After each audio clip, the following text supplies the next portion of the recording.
Darren Mulligan is the lead singer for the group We Are Messengers. They've garnered 4 top 10 Billboard hits with songs like Magnify, Point to You, and Everything Comes Alive. They've had over 30 million views on YouTube, and their song I'll Think About You was featured in the mega motion picture The Shack.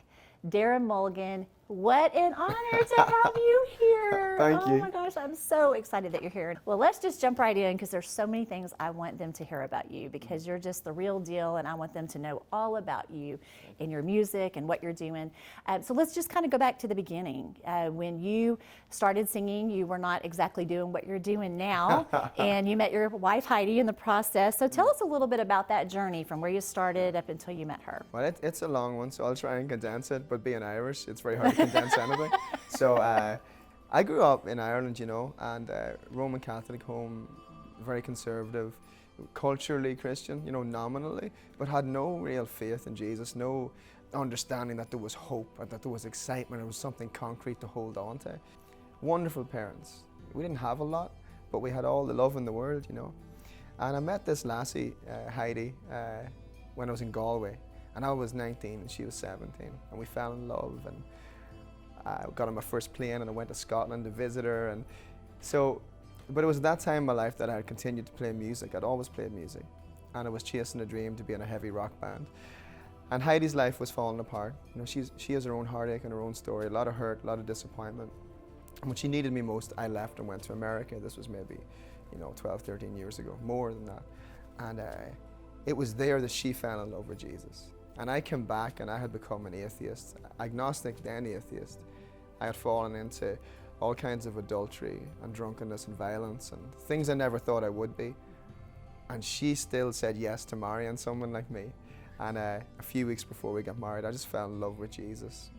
And it was a year later, actually. You know, people talk about hearing God's voice. That always sounds kind of weird and creepy to me because, you know, I'm not sure how people hear it. But the first time he ever spoke to me, he told me, go and tell your wife Heidi everything you've ever done.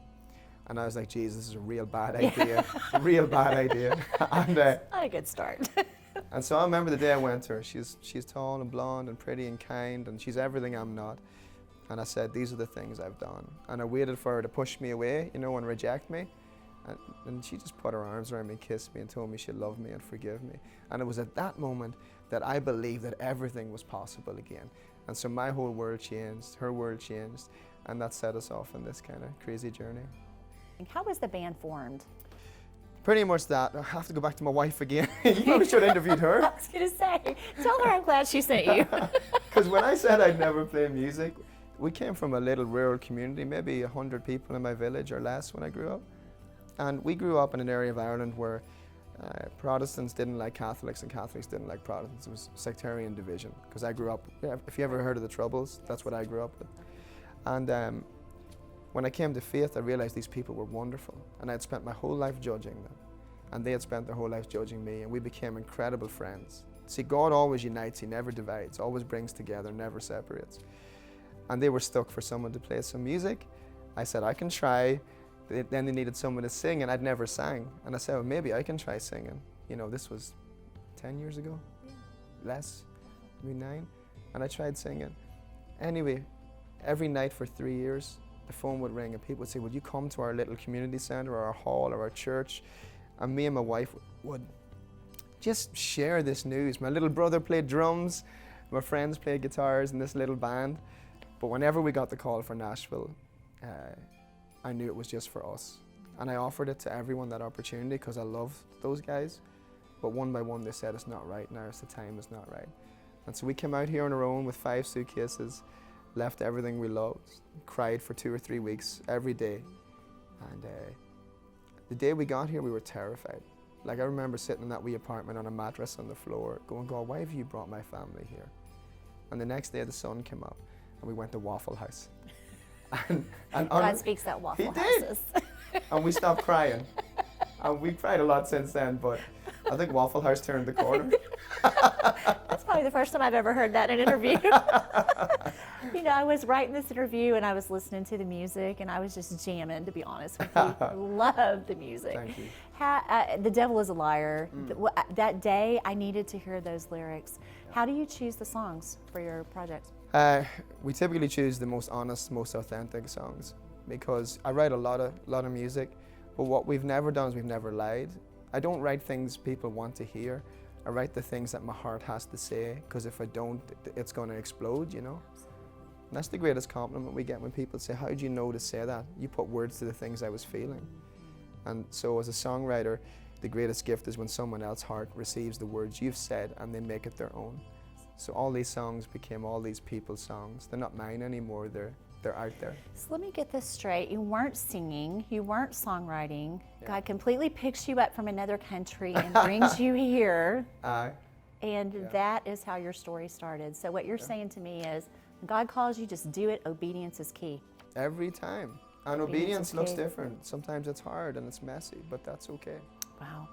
Now you're taking this music everywhere, including being on tour with my all-time favorite, TobyMac, but I have a new all-time favorite, I will just say. You guys are, what a team you are. Thank you. So you know, inquiring minds want to know what it's like to have been on tour Yeah. with TobyMac. What's that like? It's unbelievable. He's the most genuine, kind, hardworking man I've ever met. He's the most successful man in our entire genre. And there's a reason, not just because he's incredibly talented, but because he gives of his time. You know when you meet people in hallways, right? And there's a certain type of human who will be looking over your shoulder looking for somebody more important. Yes. It's not Toby. Toby comes at you eye level and he wants to know you, he wants to talk.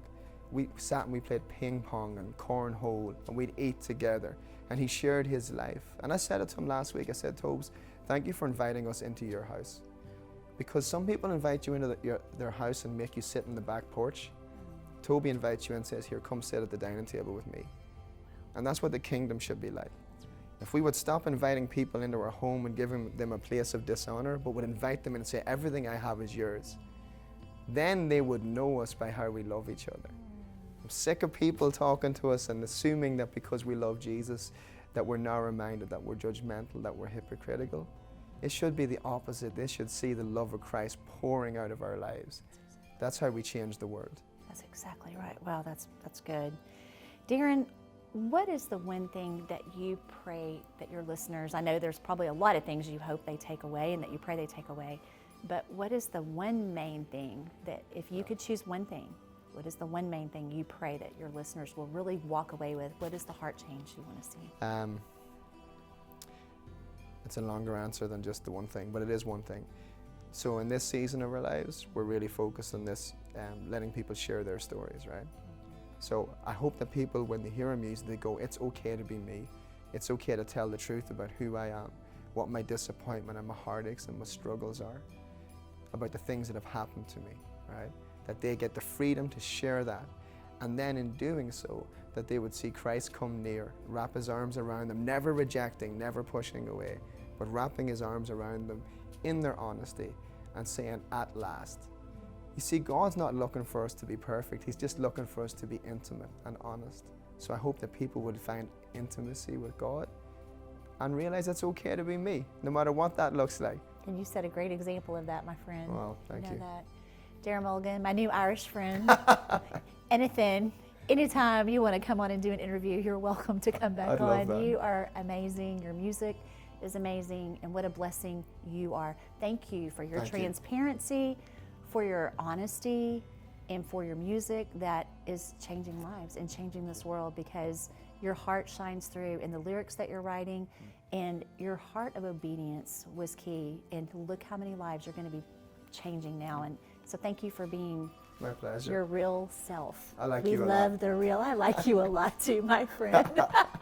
If they want to connect with you, come see you on tour, what's the best way to do that? Just wearemessengersmusic.com. You can find out everything there. And there's one other website. It's really important to us. Okay. It's called maybeitsokay.com. And people can leave their anonymous stories there of their heartaches and their disappointment. And if people would just read through that, it's thousands and thousands of messages from all over the world of people saying, I'm not afraid to share my story, and they're doing it. So that's more important than wearemessengersmusic.com. Maybeitsokay.com. Share your story, tell the truth, and find hope and healing in that. Awesome. Thank you, Darren. God bless you.